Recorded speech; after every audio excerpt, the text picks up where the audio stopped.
প্রত্যাঘাত। মধ্যরাতে হামলায় গুড়িয়ে যায় জঙ্গি ঘাঁটিগুলি। সামরিক শক্তিতে এগিয়ে কারা, সেই তথ্যই তুলে ধরা হচ্ছে আপনাদের সামনে। পহেলগামে সন্ত্রাসী হামলায় ভারতের প্রত্যাঘাত। মধ্যরাতের হামলায় ঘুরিয়ে যায় জঙ্গি ঘাঁটিগুলি। সামরিক শক্তিতে এগিয়ে কারা, সেই তথ্যই তুলে ধরা হচ্ছে আপনাদের সামনে। সেই তথ্য দেখতে পাচ্ছেন কলকাতা টিভির পর্দায়। এই বিষয়ে বিস্তারিত আলোচনা করব নিউজ রুমে। এখন আমার সঙ্গে রয়েছেন আমাদের প্রতিনিধি অঙ্কুর ভট্টাচার্য। কারা এগিয়ে কারা পিছিয়ে, তথ্যটা জানান। শুভাঙ্গী, যদি আমরা দেখি যে এই ভারত পাকিস্তানের লড়াইয়ের দিকে প্রায় এগিয়ে যাচ্ছে, কারণ ভারত প্রথমবার যে 9টি জায়গায় প্রত্যাঘাত করেছিল, সেই 9টি জায়গার মধ্যে একটি জায়গাও কোনো সামরিক ঘাঁটি ছিল না, সবকটি ছিল সন্ত্রাসবাদীদের ঘাঁটি। তারপর যেভাবে ভারত কোনো মানে এয়ার ডিফেন্স, পাকিস্তানের এয়ার ডিফেন্স সিস্টেমটাকে যেভাবে নিউট্রালাইজ করে দিয়েছে, তার ফলে এটা বলা যায় যে এবার কিন্তু একটা যুদ্ধের দিকে এক ধাপ এগিয়ে গিয়েছে দুপক্ষ।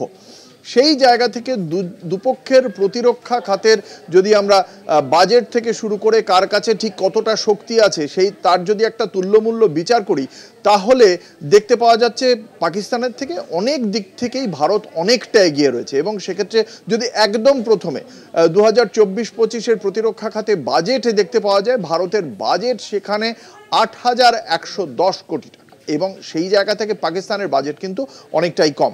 আপনারা পর্দায় দেখতে পাচ্ছেন সেই গ্রাফিক্স, এবং সেখানে আমরা দেখতে পাচ্ছি শুধুমাত্র এই বিষয়টি নয়, তার পাশাপাশি পাকিস্তানের 1,000 কোটি টাকা নিউক্লিয়ার ওভারহেডস রয়েছে।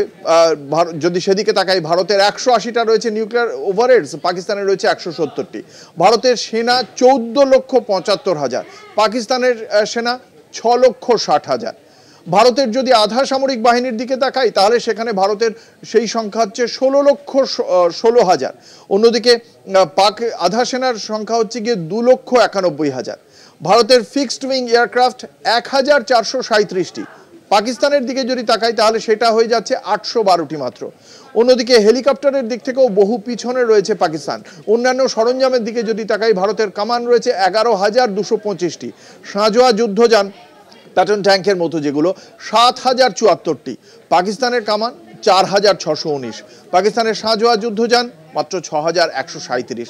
ফলে এই যে বিপুল একটা পার্থক্য রয়েছে দুই দেশের প্রতিরক্ষার যে শক্তি, সেই শক্তিতে একটা বিপুল পার্থক্য রয়েছে। ফলে ভারত এই দিক থেকে অনেকটা এগিয়ে, যে কারণে ভারতের সম্পর্কে সিআইএর 1993 সালের যে রিপোর্ট, যেটা সম্প্রতি ডিক্লাসিফাই করে সিআইএ, সেখানে বলা হয়েছিল যে ভারত যদি পাকিস্তানকে ওপর হামলা চালায় ভারতীয় সেনা, তাহলে পাকিস্তান সম্পূর্ণ দখল করে নেবে ভারত। কিন্তু যেহেতু দুটি দেশের কাছেই পরমাণু শক্তি রয়েছে, সেই কারণেই এই যুদ্ধের বিষয়ে বারংবার আমরা সেটা রাষ্ট্রসংঘ থেকে মার্কিন যুক্তরাষ্ট্র বা চায়না বা রাশিয়া প্রত্যেকেই বলছে যে দুজনেই যেহেতু পরমাণু শক্তিধর দেশ, ফলে দুজনকে রিস্ট্রেন করতে হবে, নিয়ন্ত্রণ করতে হবে, সংযমের পরিচয় দেখাতে হবে।